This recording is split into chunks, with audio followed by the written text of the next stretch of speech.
what's enabled us to kind of survive 10 years, to kind of to achieve some form of longevity, I guess, is resigning yourself to being unfashionable and just ignoring trends and movements and what's hip in music.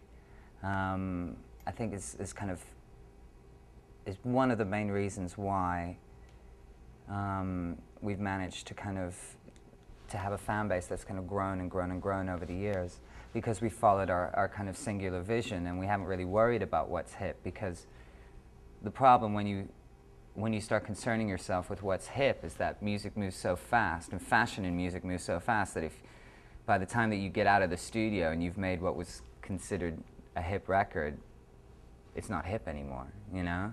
So if you just kind of resign yourself to being unfashionable, to creating a kind of a strong identity which is very, very much your own, and coupled with blind faith and insane amounts of self-belief, you know, I think that you can, you know, you can achieve a decade's worth of, you know, of music creation, and hopefully for us another decade coming up.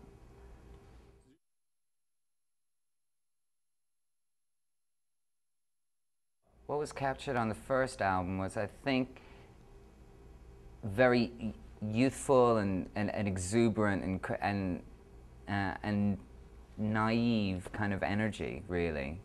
We were like kind of kids in a candy shop, I guess, and we didn't really know our way around a studio, you know. It was all fresh and all we couldn't believe that somebody had actually fallen for it, you know, kind of thing, and then given us money to make a record. So it was kind of a dream come true, and I think it kind of captures that sort of youthful exuberance and, you know, kind of joy at being there. It was also before, it was '96, so it was, I guess, before Pro Tools became really big and everything like that. So we made a record which was very, very much just about us playing live in the studio. Then for the subsequent albums, you know, we kind of went off in various technological directions until the last one, which is Meds, which is where we went back to basically a very, very similar approach and method. And that kind of re-energized us as a band.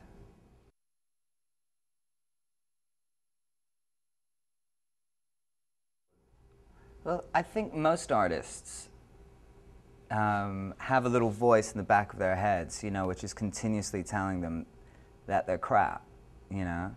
And that voice is very, very useful because it sort of pushes you to improve and to always challenge yourself, and you're always your own worst critic. But when you begin as an artist to be kind of either collaborate or go on tour with people that you grew up admiring, like David Bowie, like Michael Stipe, and when you end up touring with Frank Black and stuff like that, and playing live on stage with him, for example, that kind of seal of approval from your heroes, and it makes that annoying voice in the back of your head just almost disappear. And then, you know, about a month later, when you've kind of come down from sort of thinking how, well, I'm so cool, the voice is back there, and then you continue to try and make it and improve yourself all the time. But, you know, I think that with most artists, you know, there's always this kind of insecurity, and I also think that as you achieve more, that insecurity kind of gets bigger, and that voice gets louder, you know. So when people that you kind of worshipped as a kid kind of tap you on the shoulder and go, yeah, what you do is all right, it helps you soldier on, you know.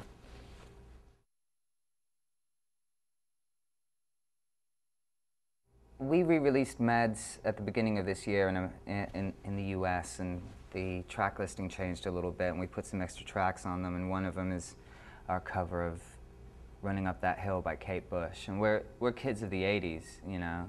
That's when we were kind of started listening to the radio and buying records and watching like Hit Parade TV and stuff like that. So I guess we grew up with like disco, but also the birth of alternative. And in the 80s, I think there was just really, really challenging pop music.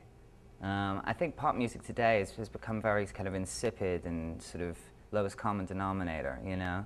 Pop music in the 80s, you know, was concerned with trying to break boundaries, you know. And you hear something like Ashes to Ashes by David Bowie, for example. It's a really weird song. And one of those weird songs is also Running Up That Hill by Kate Bush. It's got this kind of tribal beat, really kind of abstract lyrics. She's got a really kooky voice. And this whole thing put together was just quite weird. So when we choose cover versions, we have a tendency to kind of go back to those kind of songs, those songs from the 80s that made us get interested in music and made us interested in pop music, I guess. One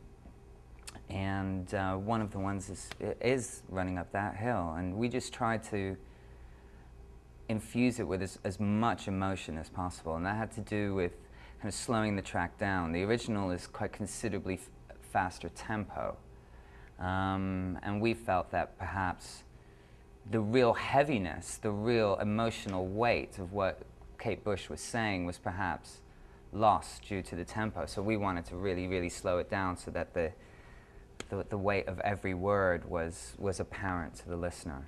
And we met Kate Bush at a party once, and she gave us the seal of approval, so it's A-OK.